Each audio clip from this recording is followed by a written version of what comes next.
All right, now before you sit back down, I just want you to think for a moment. Think for a moment a time where you felt deeply forgiving, where you really offered forgiveness to someone, not with the clenched teeth of because mom told me, but with that real heartfelt wonder of like, yeah, you know what? I get it. I forgive you. Put that in your mind. Feels pretty good.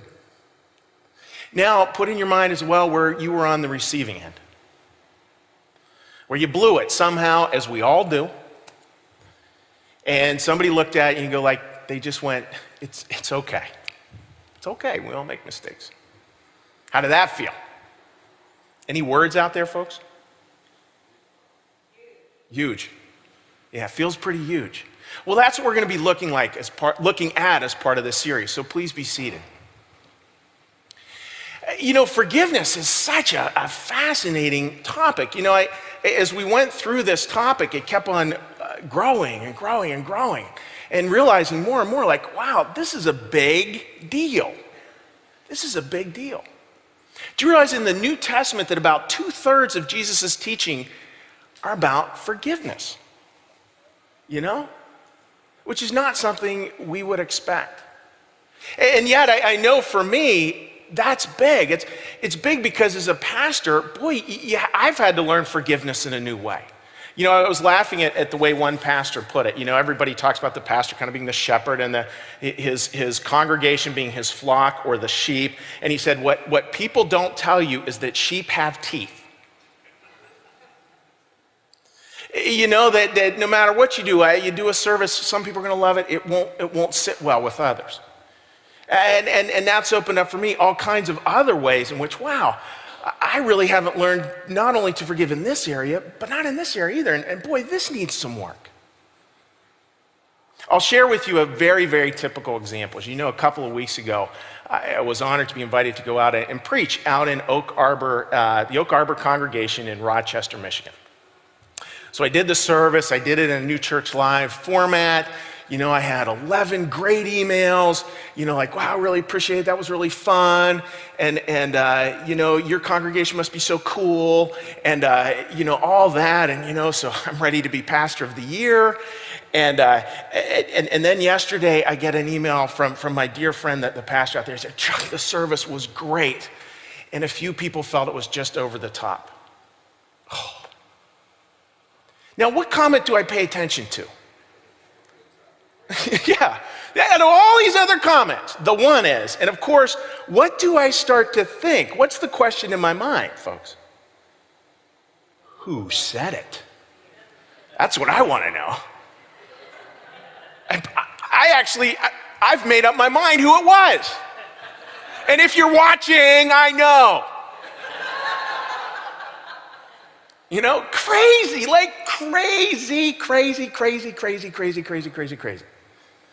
And isn't that our life? Like, we just go through and we just like do this and we accumulate insults and we never actually say, wait, maybe that's crazy. Maybe that's my thinking mind just going nuts and my ego is activating it, grabbing hold of all those areas that are praise, like, oh yeah, I want to hear praise. But blame, I mean, look at this little cartoon, folks. How many of you can identify with this? It says, relax, nobody's talking about you. But don't our ears perk up? You know, try and be a minister with 9,000 downloads a year. You get a few comments, you know? And how do we start to actually move through that? How is it that we can ask forgiveness? See, this is the part I want to share. I want to come at it from this angle. And I heard Rob Bell speak of it this way. I thought it was a masterful way to come at this. He referred to death by 1,000 paper cuts, which is pretty good, right? Because for a lot of us in this room, it's not that this week we're looking at something huge we need to forgive. I mean, maybe some of you are, but probably 90+% of us are not. But what happens is we get nicked. And those 1,000 paper cuts eventually add up and can actually spiritually kill us. So how is it that we start to deal with those 1,000 paper cuts? How is it that we start to put, not again, spirituality in kind of the big stuff, the huge stuff, but down into daily practice that may feel menial, but actually is really important? Because, death by 1,000 paper cuts. And I was mentioning a book to Julie before the service, and it's a book I hope all of you read. It's called 1,000 Gifts. So death by 1,000 paper cuts, or life by 1,000 gifts. Now, we're going to be doing that as part of our Thanksgiving series. But it's a wonderful book, and it does sort of show us, like, I got a choice here. A very, very concrete, down-to-earth choice. But what I have to do is I have to be aware of books, okay? I can look at this book, or I can look at the largest book in the world, the largest book I own, the most voluminous book I own. Does anybody know what it is? I'm going to show you a picture up here.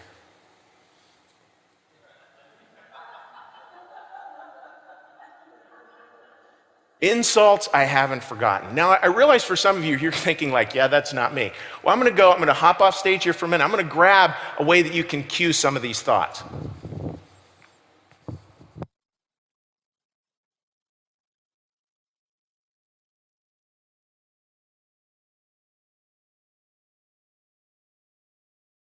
So if you're having a hard time getting in touch with all the past insults that you've undergone, take out your high school yearbook.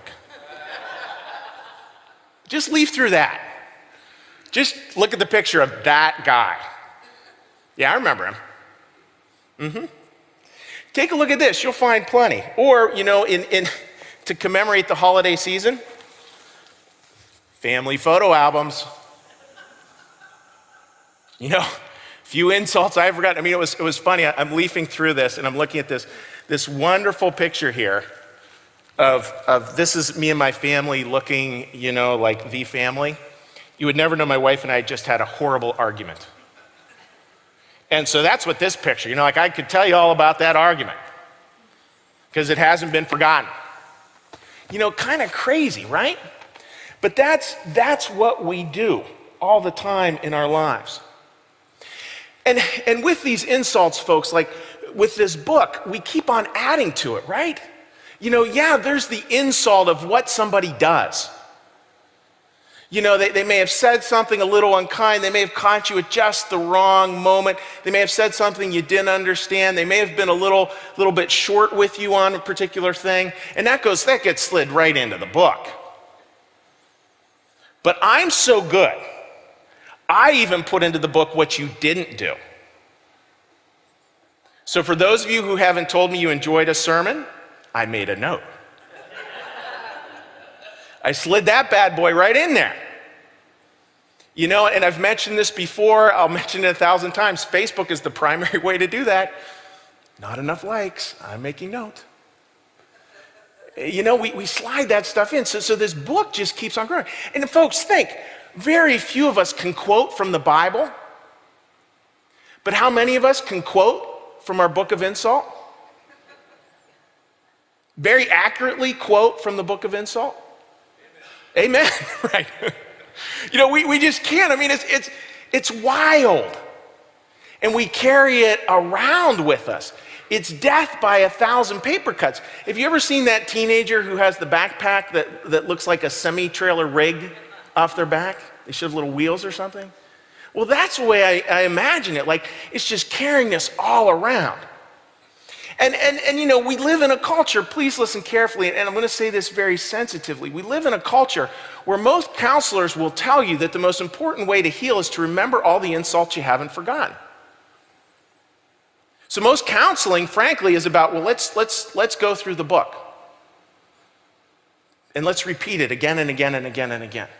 Now, if you are looking at those insults as a way to release them, that's one thing. If you're looking at those insults to relive them, you're missing Christ's message. Because there ain't no command to do that. There's no command to read from that book. Matter of fact, this is what I think, and this was big for me in my life, like realizing it over this past week. God gave me a book. God wrote a book. Hell also wrote a book. And maybe that book of insults is a book written by hell. Because I can never think, when I've been reading from that book, I can't imagine. Now maybe I'll be corrected out there. I can't imagine a time in my life where that actually put me in a good place. I don't know if you can either.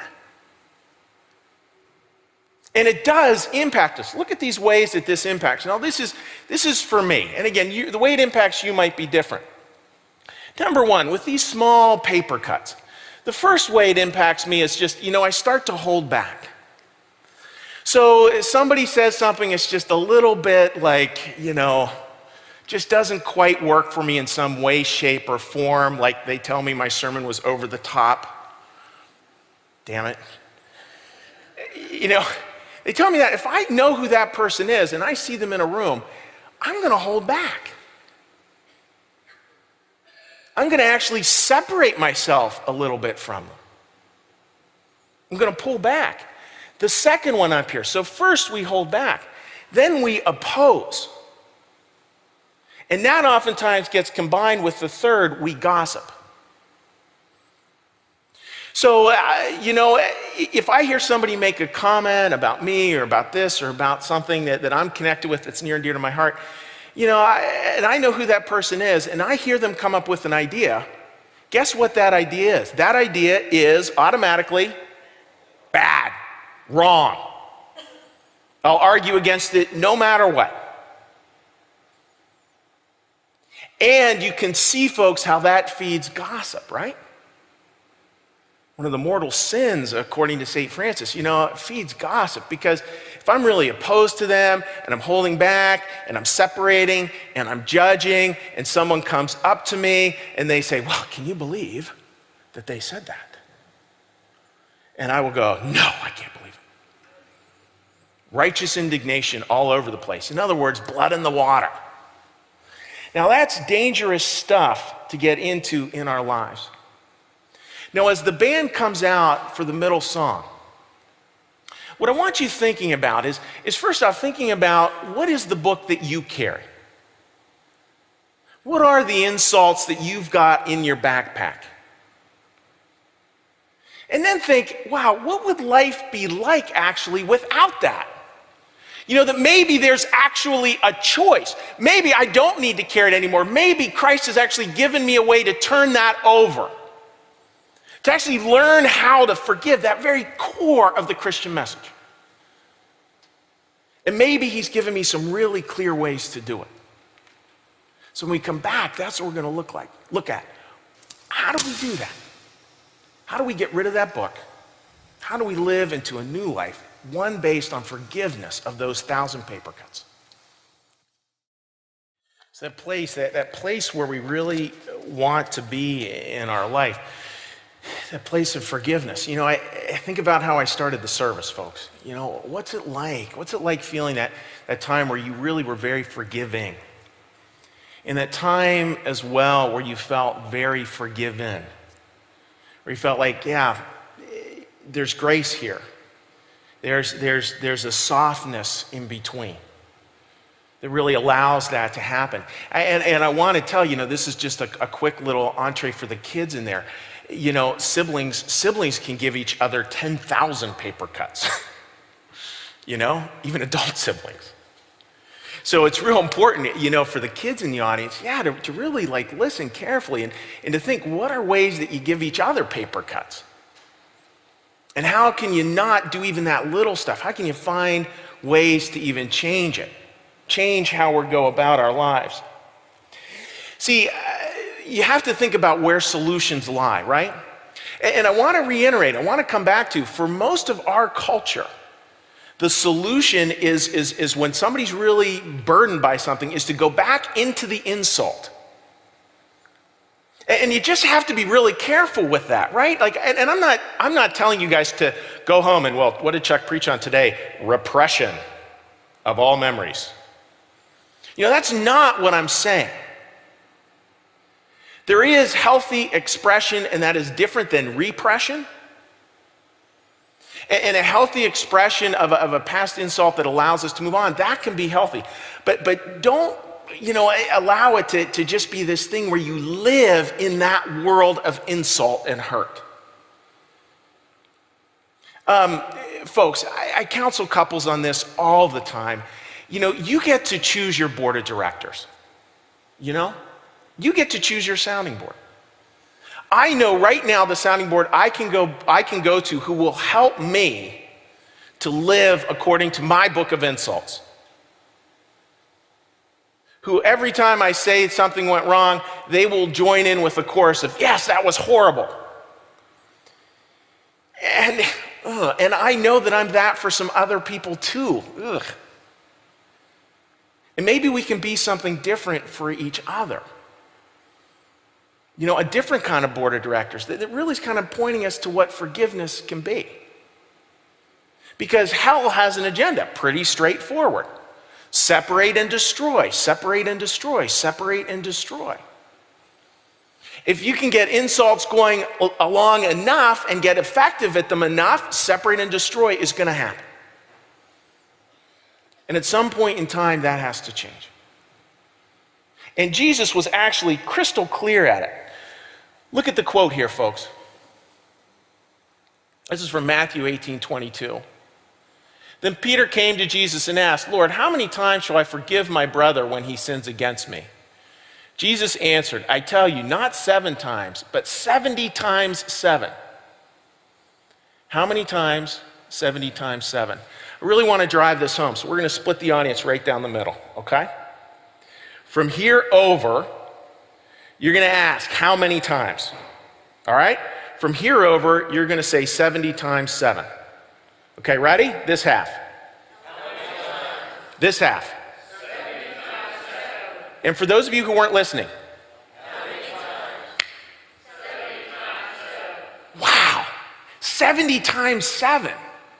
And you think Peter, I imagine him because he's such a goofball in the New Testament. I picture him, he comes and says, should I forgive him 7 times? And it's because he knows that Jesus is going to tell him, well, the 8th one, you get to give him a zinger. Number 8, they're dead. Squash them, that was one too many. Because if you don't, Peter, somehow they're going to take advantage of you and life just won't be fair and they'll never learn the lesson. So on the 8th time, rain fire down from heaven. And that's not what Jesus says. He says 70 times 7. Now, I'd love to be able to say, well, New Church theology kind of lets you off the hook on this. It doesn't. Here's a piece, what Emanuel Swedenborg says about this theologically. He says, we need to forgive people. Ready for this? Let's all say this together, because I need it. As often as they sin, no limits, eternal and timeless. How many of you just went, shoot? There's no way out of that. There's no way. Can we have that up there again? There's no fine print.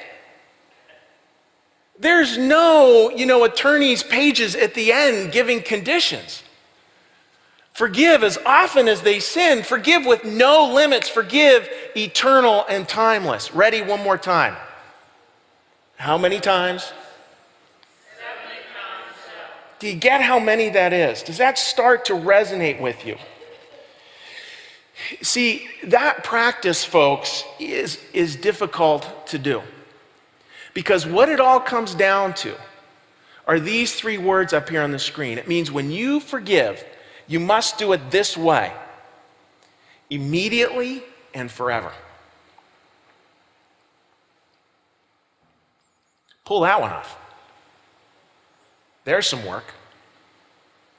So for the young man in the room whose brother's picking on him a little bit at the dinner table, giving him a hard time, you've actually got to forgive your brother immediately and forever. For the spouse in this room who's been accruing resentments for the last 10 years, accruing all the insults that their partner has given them, intended and otherwise, that means you got to start forgiving them immediately and forever. For the person in here who's working with the other person, who frankly is just a pain in the, you've got to forgive them. Can we say it together? Immediately and forever. Wow. You know, that's really challenging to do. But notice how this works, folks. I want to go through the two-step process here. So if somebody says something insulting to me, or something that I take as an affront, or they forget to do something and I take that as an affront, if I really try to practice this, and that means, well, I'm going to forgive you. It's an interesting part, because that first part of forgiveness for me kind of can even be a little ego boost, right? Like, I am going to forgive you. And my ego just inflates a little bit, you know? And I can imagine Peter doing the same thing, like, I will forgive you 7 times. Jesus is asking something far different, though. Like, when we really get that it's about immediately and forever, we come tumbling off of that ego mountain. Because then I have to ask, and this is what's been happening for me over the past couple weeks. Somebody says something, it's, just tweaks me a little bit, and I say, okay, so I need to practice forgiveness here. Then I need to ask this question. Is it my ego asking that, or is it a deeper part? Because I need to get to that deeper heart, that deeper soul that can really forgive other people, not just my ego. Because I can even ask for forgiveness as a way to get something I want. See, look how great I am. I just forgave somebody. And there's a part here where if I can really start to get that, I can look and I can say, okay, is that coming from my ego, or is that coming from my heart, from my soul, from where God really wants me to be? If I look at that candidly, if I really look at that, even in the little stuff, it actually has a way to just settle me down a little bit. Just deflate that ego a little bit, so I can start to really understand it. A quote I love, and I use it all the time, is one by F. Scott Peck, and he said, the devil is in the details, really. The devil is in the details, really. 1,000 paper cuts may not sound like a whole lot, but the reality of it is that is actually how we start to engage in spiritual practice.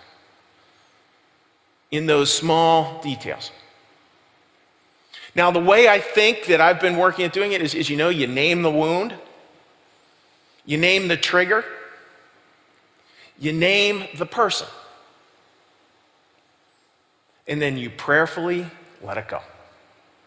See, prayer, folks, is not prayer is not an intelligence briefing to God.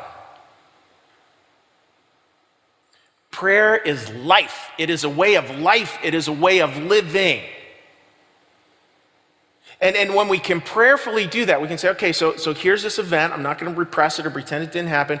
Here it is. I'm asking you, God, take all these negative emotions so that I can legitimately forgive the other person. And do you see what starts to shift?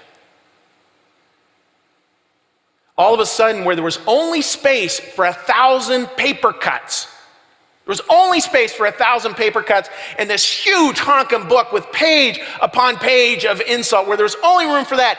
Now there is room for 1,000 gifts. For gratitude, for appreciation, for being in that place where God is. Now, as the band comes out for the bucket song, really think specifically, this is one to work on. I think there are sermons where you want to go out and you want to sort of have a good feeling that you carry through a day. This is one that really goes out with a task. So if that somehow is tweaked for you, if that somehow has clicked, I'm going to come back out. We're going to close the service as we usually do with a prayer. And then over the last songs, what I'm going to do is I'm going to go down here and I'm going to be out front here. And if you want to come down and just, hold my hand and just say, Chuck, you know what? I want to learn to forgive and give me the name. Just to say it out loud. As a way to start to disentangle it. As a way to start to maybe close the book of insults. And maybe open a little different book in your life. So as this song and the buckets are coming around, think, is there somebody in specific that I'd really like help with forgiving? So that great concept of the Good Samaritan and that idea of stopping, like stopping in our lives to actually forgive other people. And working at the practice of not adding to our book of insults. Now, I taught leadership for a long time, and you always want to make sure you have very measurable goals, right? You got to have goals that can measure. You can't manage what you don't measure. If you don't measure it, you can't manage it. Can you guess what your measure is for the following 7 days? Take a guess. How many times do you have to forgive? Yeah, let's say that again. 70 times 7. Here's your task. 70 times per day over the next 7 days. Bring it on. See what you can do. Give the intentional effort. There's no way you can actually forgive 70 times per day. Hopefully you're not insulted 70 times per day. You must just have the worst job in the world, or you're a mom, if you're insulted 70 times per day. But it's just like to get into that practice, like today, be thinking, okay, I'm going to forgive here. Lord, help me to forgive, help me to forgive, help me to forgive, help me to forgive. Make that your prayer for the day. Make that be really important to you. See, what Christ wants, listen carefully, what Christ wants, he wants you in for the long haul. He wants you in for the long haul. He knows, forgiveness is difficult, but it's not just about forgiveness. See, if we learn to forgive, so much of the rest of the spiritual life just starts to explode open. It's a little like imagine having a balloon and a pin, and the pin's not very big, right? But somehow, we have that big balloon of resentment and garbage, and just that little small act of forgiveness, small, well, maybe even appears meaningless because maybe only you and God know. But if we get into that daily practice, maybe we can start to be in it for the long haul. Getting to the point of where the pain stops with us, which is the Christian message, the pain stops with us. It doesn't get passed on. It doesn't get transferred to other people. It gets transformed into hope, into compassion, into reaching out, into service, into 1,000 gifts that take the place of 1,000 paper cuts. And we get to choose it. We get to decide if that's the life we want to live into. You remember, folks, last week when I showed you that football video? Of the team, and they divided up the cheering, that's an act of forgiveness and compassion that has ripples throughout the world.